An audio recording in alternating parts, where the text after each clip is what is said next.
Friends, स्वागत है आपका हमारे YouTube channel study with smartness में।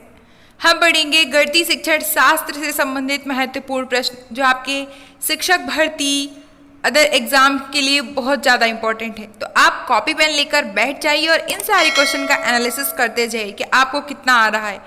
बार बार रिकॉल कीजिए, वीडियो को बार बार देखिए और आप अपनी तैयारी को स्ट्रॉन्ग करिए। तो चलिए स्टार्ट करते हैं। आज का हमारा पहला क्वेश्चन है कि एक अच्छी परीक्षा का लक्षण नहीं है। तो फ्रेंड्स, एक अच्छी परीक्षा का लक्षण क्या नहीं है? तो इसका राइट आंसर है ऑप्शन नंबर ए, आसान स्तर। यदि हम सरल से सरल क्वेश्चन देंगे बच्चों को तो उसके दिमाग का विकास सही तरीके से नहीं हो पाएगा, इसलिए आसान स्तर एक अच्छी परीक्षा का लक्षण नहीं है। चलते हैं नेक्स्ट क्वेश्चन पे। निम्न में से क्या मूल्यांकन की एक प्रविधि है? तो मूल्यांकन की एक प्रविधि लिखित परीक्षा, मौखिक परीक्षा, प्रयोगात्मक परीक्षा या सभी। तो फ्रेंड्स, इसका राइट आंसर है सभी तरीके से हम मूल्यांकन लिखित रूप से भी ले सकते हैं, मौखिक रूप से, प्रायोगिक रूप से। तो इसका राइट आंसर है ऑप्शन नंबर डी। गणित शिक्षण में शिक्षक को किस बात पर ध्यान देना चाहिए? तो फ्रेंड्स, गणित शिक्षण में शिक्षक को मानसिक क्रियाओं पर, बच्चा कर पा रहा है कि नहीं, हमने जो उसे सिखाया है वह अपनी दिमागी रूप से उसको डेवलप कर रहा है या नहीं, गणित की व्यवहारिक ज्ञान पर, ठीक है, व्यवहारिक रूप से भी हम इसे देखेंगे, गणित की महत्ता पर या उपयुक्त सभी। तो फ्रेंड्स, इसका right answer option number D. तीनों बहुत ज़्यादा इंपॉर्टेंट है, शिक्षक को तीनों का ध्यान रखना चाहिए, मानसिक क्रिया, व्यवहारिक ज्ञान और महत्ता। वह विधि जो देखो सुनो समझो सिद्धांत पर लागू होती है। तो देखो सुनो समझो सिद्धांत पर प्रदर्शन विधि लागू होती है। प्रदर्शन विधि कैसे?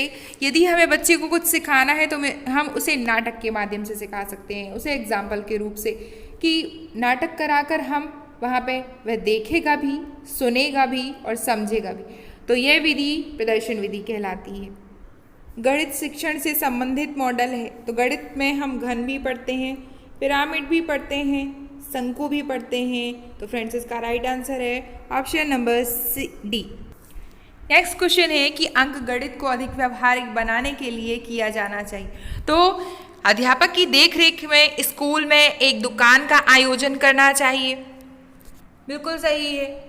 एक बैंक भी खोली जा सकती है स्कूल में, स्कूल का सहकारी भंडार उपयुक्त सभी। तो फ्रेंड्स, इसका right answer option number D. अब व्यवहारिक ज्ञान के लिए हम क्या करेंगे?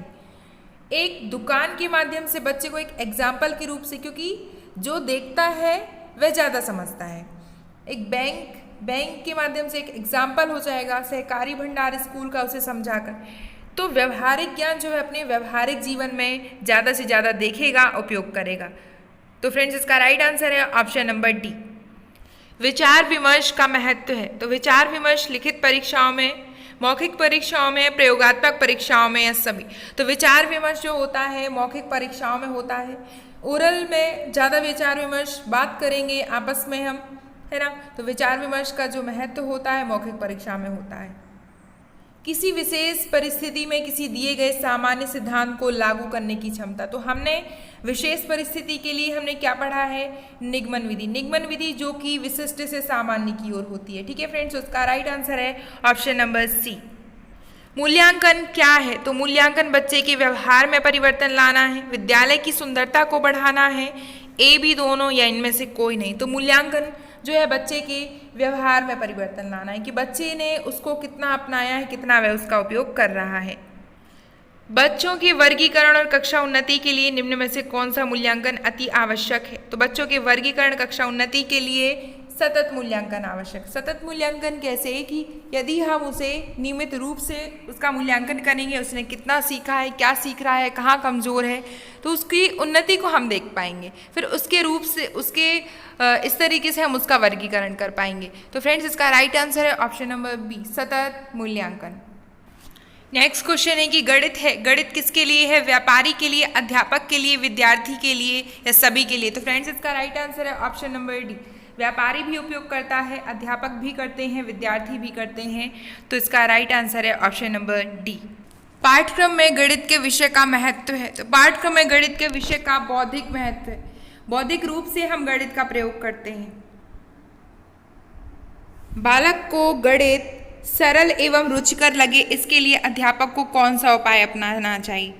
तो फ्रेंड्स, गणित सरल रुचिकर लगे, इससे बालक के लिए मानसिक शक्तियों के प्रयोग हेतु उचित अवसर देना चाहिए।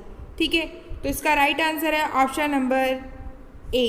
चलते हैं नेक्स्ट क्वेश्चन पे। गणित भाषा में प्रयुक्त रूप में समावेश होता है, तो ये हमने क्वेश्चन पहले भी लगाए हैं। तो गणित भाषा में समावेश गणितीय चिन्ह, संकेतों का, गणितीय शब्दों का, ए बी दोनों इसका राइट आंसर है ऑप्शन नंबर सी। तो फ्रेंड्स, हमने कुछ महत्वपूर्ण क्वेश्चन सॉल्व किए आए हुए पिछले पेपर में, और कुछ हमने पिछले बार पढ़े भी हैं।